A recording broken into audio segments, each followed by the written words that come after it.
When my daughter was 1, we were in the US for a year. Supermarkets would sell ready-to-use icings, they would sell all the cute decorations.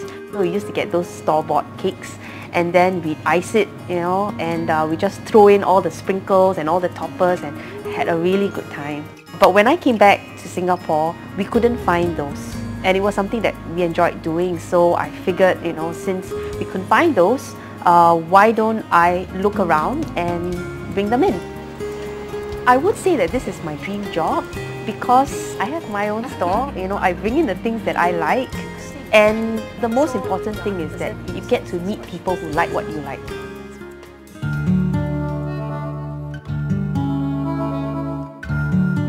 The cake decorating contest started because we wanted to give something back to our students, our customers, because they've actually supported us so loyally all these years.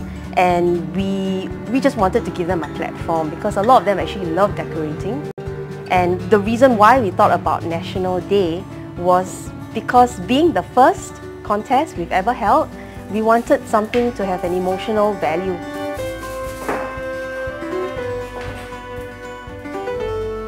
I would describe Singapore as a place where you're always welcome, whether you're from outside, whether you've been a Singaporean for many generations, and irrespective of color, caste, creed. So the heart concept came from that, so it epitomizes that. And Singapore flag, so it was like a combination heart-shaped Singapore flag. The flowers is something which immediately, when you think of Singapore, you think of the national flower, the orchids. So when I wanted the cake to be such that instantly you know it's from here.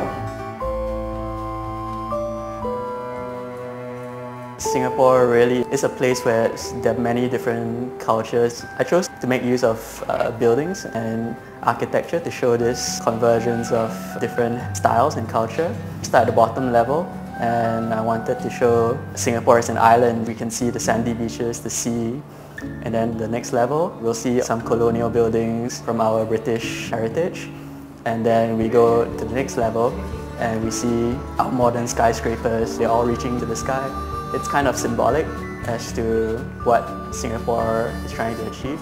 And the fourth level, because it's National Day as well, so one of the things that I always remember at the National Day parades from when I was a kid, besides the fireworks of course, would be the helicopters flying with this really huge flag of Singapore across the parade square.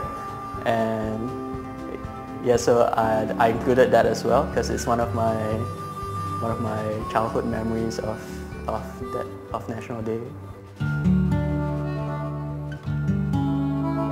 When I was brainstorming for the idea for my cake, so I went to ask a lot of my friends, so what does Singapore mean to you? Everyone was just saying the same things over and over about Changi Airport, the Esplanade, skyscrapers, a lot. Oh, and a lot about the 4 races, all our different languages, religion, etc. And so I thought about it and I was thinking, I don't want to do one that's about skyscrapers or our buildings and such, because if you take away those, then is that what Singapore is? Just buildings? It's not, right? To me it's not. And when you say the 4 races, Singapore doesn't only have 4 races. Currently Singapore has, as I read recently, 92 races and increasing. So I figured that that won't work. So I asked myself, what do I really want to see for Singapore in future? So I thought, I see Singapore as a place where we are so different, so diverse, but yet we all can live together as one. And just as we have so many different shades of color, so many different shades of our background, but we are still red. And so that's why my roses, they are different shades of red. And because Singapore is a little red dot, and therefore I felt like I had to incorporate my little red dot in my cake. And for the ropes around my cake, I thought that Singapore was intertwined as one. We are so intertwined globally with the rest of the world, with all of our people, and we are connected in that aspect.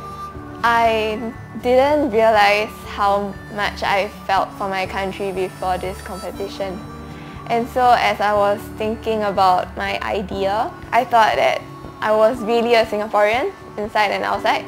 And even though I may be traveling overseas, I may be going elsewhere to live, but Singapore will ultimately be my home because I was born here.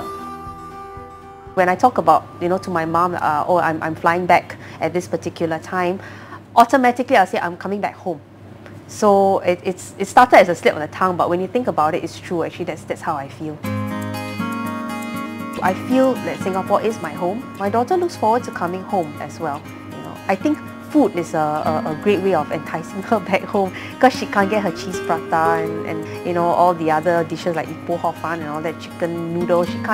She can't get exactly the same feeling, the same taste abroad. So she looks forward to coming home as well. Eventually, we want to set up roots here again and pick up where we left off.